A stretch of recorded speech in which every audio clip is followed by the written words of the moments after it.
Mga kapobre, magluto ta mga kapobre og kangkong mga kapobre. Atong subakan og nukos mga kapobre.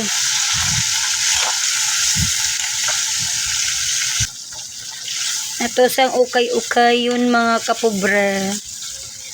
Antod nga mahumok siya. Ug atuan ang ilunod ang kangkong mga kapobre. Daghan panitan-awon mga kapobre kay wa pa man ni maluto. Duha ni kabangan.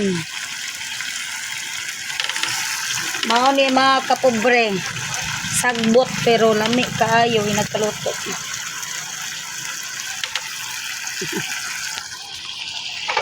Ug atuang okay yun.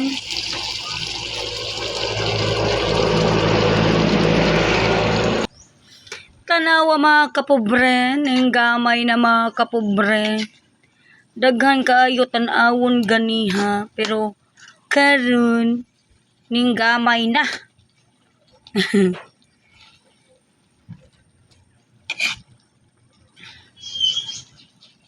Kalam yan eh. Thank you for watching.